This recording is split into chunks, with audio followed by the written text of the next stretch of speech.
Mayroon tayo dito kalahating kilong pusit. Ito yung pusit na ginagamit sa pagluluto ng calamares. Hindi calamares ang lulutuin natin ngayon ha. Adobong pusit na hindi talaga kayo mabibitin sa sabaw. Dahil tayong mga Pilipino, hindi tayo bumabase sa dami ng sahog. Bumabase tayo sa dami ng sabaw. Slogan na kasi ng mga Pinoy, sabaw pa lang ulam na. Nahugasan ko na pala yung mga pusit. Yan yung ating mga lamas. Lalagain muna natin yung itlog. 6 na piraso pala yung ginamit kong itlog. Habang ninalaga natin yung itlog, hiwain muna natin sa 3 yung katawan ng pusit. Sunod na natin agad yung bawang, tapos luya, ganyang kadami. Gagamit din tayo dito dahon ng sibuyas, tapos kamatis, 2 piraso. Saka natin hanguin yung ating nilagang itlog. Ibabad agad natin sa tubig para mabilis siya balatan. Maglagay lang tayo ng kaunting mantika. Gisahin muna natin yung luya, tapos bawang,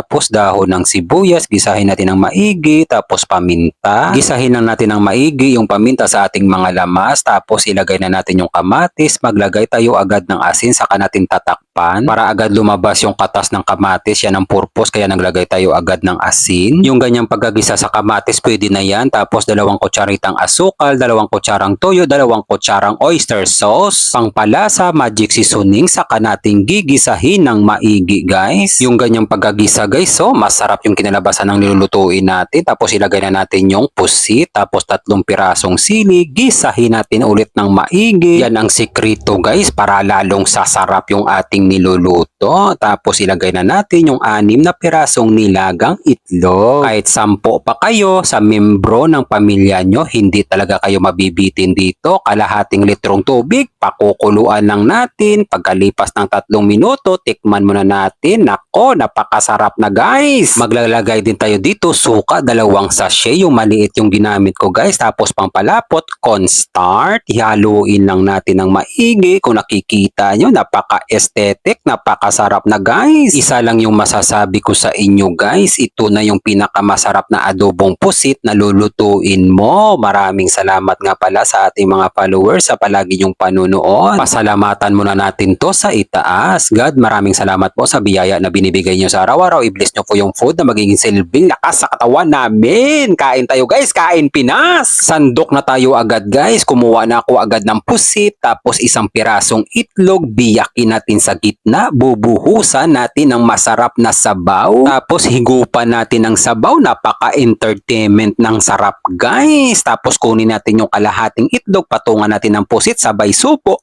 Napakasarap guys. Yung atake ng lasa, malinamnam, nag-aagaw yung tamis sa kaalat, saka maasim guys. Napaka-balance ng lasa, hindi siya malansa. Maraming salamat nga pala sa ating mga kababayang OFW sa palagi nyong panonood. Ingat po kayo palagi dyan kung saang bansa man kayo, at isasama ko kayo palagi sa mga panalangin ko. Bibigyan ko na kayo ng pangmalakasan. Kukuha ka ng itlog, biyakin mo sa gitna, tapos bubuhusan mo ng sabaw sa gitna. Saka mo ngayon dakutin ng kamay, bubuhatin mo pa itaas, sabay subo. Nako, napakasarap ulit. Sandok tayo ulit ng pusit, ipapatong natin sa kanin, sabay dakutin, tapos sabay subo. Nako, nakakatakam naman talaga ang pagsubo ko guys. Maraming salamat sa panonood.